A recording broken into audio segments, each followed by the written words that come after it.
हमने अभी तक शेल के टाइप्स की बात कर ली है, जिसकी डिस्कवरी शेल की डिस्कवरी रॉबर्ट हुक के द्वारा की गई। अब हम शेल के अंदर पाए जाने वाले शेल ऑर्गेनल की भी बात करते हैं।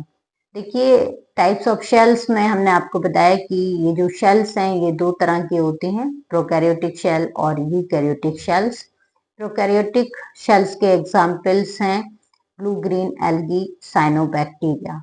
और यूकैरियोटिक शेल्स जो कि दो तरह की होती हैं, एनिमल सेल्स और प्लांट शेल्स। तो सभी एनिमल सेल्स में सेंट्रियोल पाया जाता है और प्लांट शेल में सेंट्रियोल एब्सेंट होता है। प्लांट शेल में क्लोरोप्लास्ट पाया जाता है और एनिमल सेल्स में क्लोरोप्लास्ट एब्सेंट होता है। तो चलिए सेल ऑर्गेनल की बात करते हैं। और सेल ऑर्गेनल में हम सबसे पहले बात करेंगे न्यूक्लियस की, यानी केंद्रक की। बहुत ही सिंपल से क्वेश्चंस पूछे जाते हैं और अगर हम स्टडी ना करें तो ये अधूरे इनकम्प्लीट क्वेश्चंस रह जाते हैं। तो जैसा हमने बताया कि जो शेल की डिस्कवरी है वो रॉबर्ट हुक के द्वारा की गई, ऐसे ही जो सेल ऑर्गेनल केंद्रक है, न्यूक्लियस है, इसकी डिस्कवरी रॉबर्ट ब्राउन के द्वारा की गई। यहाँ बड़ा कंफ्यूजन होता है, रॉबर्ट हुक ने सेल की डिस्कवरी की है और रॉबर्ट ब्राउन के द्वारा न्यूक्लियस यानी केंद्रक की खोज की गई है। केंद्रक भी एक double membrane bound cell organelle होता है। भाई, दोहरी परत से घिरा हुआ सेल ऑर्गेनल होता है।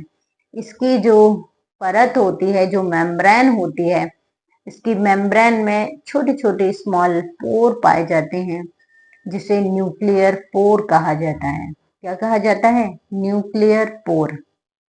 और ये शेल्स में एक साइड को पाया जाता है, एक तरफ पाया जाता है, और ये सेल्स की सभी दूसरे जितने भी सेल ऑर्गेनल हैं उनको कंट्रोल करने का फंक्शन करता है।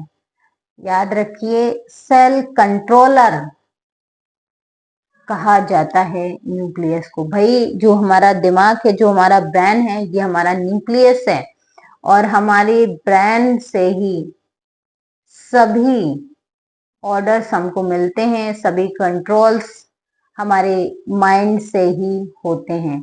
तो सेल का कंट्रोलर कहा जाता है न्यूक्लियस को। रॉबर्ट ब्राउन के द्वारा इसकी डिस्कवरी हुई है। Double membrane bound cell organelle होता है।